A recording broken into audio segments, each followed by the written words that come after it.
In this video, we are talking about 5 tips you should know about to help you on the new map Lotus.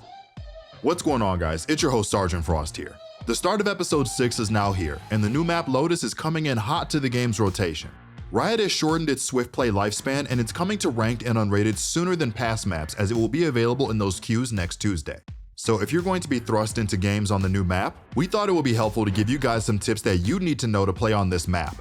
Without further ado, let's dive right in. The first and most notable tip we have to give you guys for Lotus involves potential team comps and agent picks you guys should know about. In terms of agent picks, initiators will be very powerful on this map, specifically KO. KO as of right now has the potential to be S tier on Lotus, and for a big reason: his knife and his suppression. His knife, if placed right, can knock an entire bomb site offline. This is allowed to happen because the interior of the bomb sites on Lotus are actually quite small, which means a well-placed knife can encapsulate an entire bomb site and render the defenders inside of it defenseless without their abilities. His suppression is imperative to have when attacking in order to counter sentinel setups inside of the bomb sites. Right now, it's looking like attacking on Lotus can be a bit tricky depending on how the future meta team comps develop for this map. It won't be uncommon to potentially see double sentinels to watch the C and B sites, or potential multiple initiators due to the need of extra utility in order to take areas around the map. Because of this potential developing meta, KO in particular will have a very solidified role in this map's meta, and that's in order to deal with the potential defensive and offensive challenges that could arise around this map. For our second Lotus map tip, we're going to show you guys a super useful and safe way to get a plant down on a site. A can be a difficult site to plant on. As you're walking in through the door, there's a lot of angles to clear, and as defenders come rotating in, they can look over the entire site. The only way you can really deal with that is by splitting through both main and tree, aka the door room. That way, people on site have 2 angles to look at, and they kinda just need to fall back to heaven. This can be difficult to execute without utility though, and on some rounds like pistol or half-buys, that just isn't an option. This is where our tip comes in. If you just walk through tree room and get control of that, you can place a sage wall like so, which allows you to plant without actually having to clear anything on site. It's a bit like the old school bind showers wall, but with significantly less angles to clear, and it has less risk placing the wall too.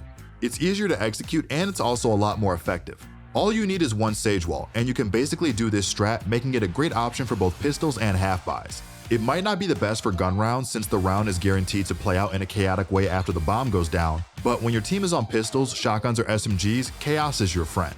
The next tip we will be talking about is going to give you a better idea of how to manipulate the environment around you to your advantage in game. Something all players should learn how to do if you want to become more proficient on Lotus is learning how to play mind games with the revolving doors on the map. The Revolving Doors is a new environment feature being introduced to Valorant with the map Lotus. So it's par for the course that in the early days of the map, players will not be as comfortable or knowledgeable in how to use the doors and play around them. For instance, right now a lot of players open a revolving door and they immediately do the predictable play, which is to either push out of it or walk with the door and slow peek as the door starts to turn. I have to admit, this is not the smartest or most efficient play at all, because any player who understands predictable behavior is going to pre-aim the door and get an easy frag on the poor soul that pushes out of it. Instead, learn how to play mind games with the door. When you activate it, don't immediately push through or try to slow peek with the door as it turns. Instead, back off the door when it starts moving and see if you can see through the door as it turns and get an off-angle peek onto any enemy standing in line of sight of the door.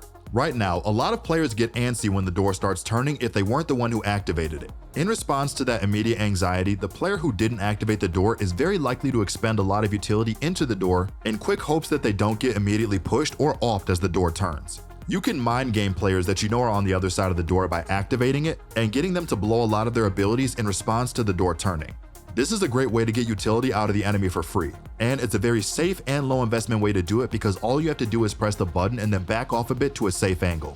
There are multiple ways to play mind games with the doors. You can use them to bait abilities, you can wait patiently and use it to bait a player to walk through, you can even open it and hide just to spook the enemy team and put psychological pressure on them that you're nearby. There are many ways to use and abuse the new revolving doors. Find which way works best for your games.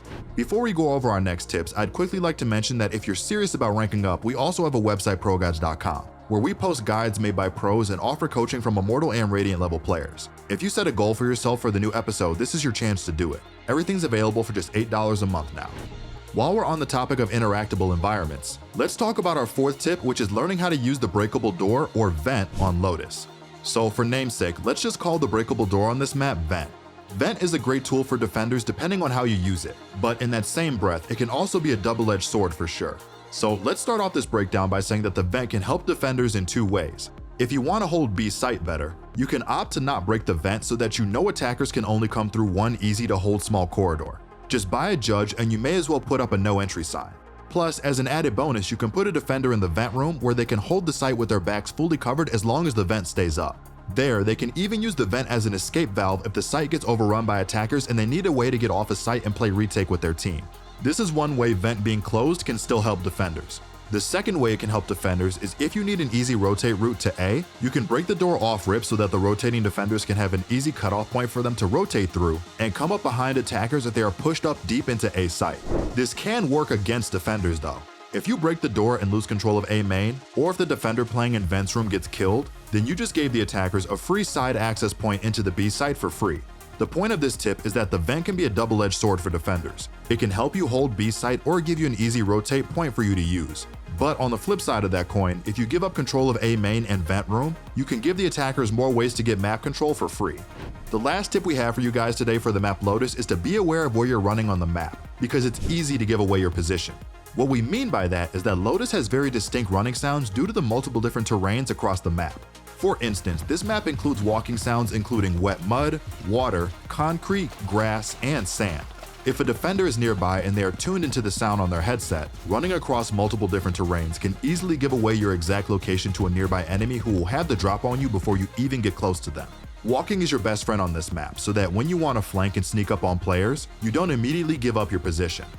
And that's going to wrap it up for our 5 tips for Lotus video. So make sure to drop your thoughts on the new map down below. If you enjoyed this video, make sure to subscribe. This has been your host, Sergeant Frost, and I will see you all again in the next one.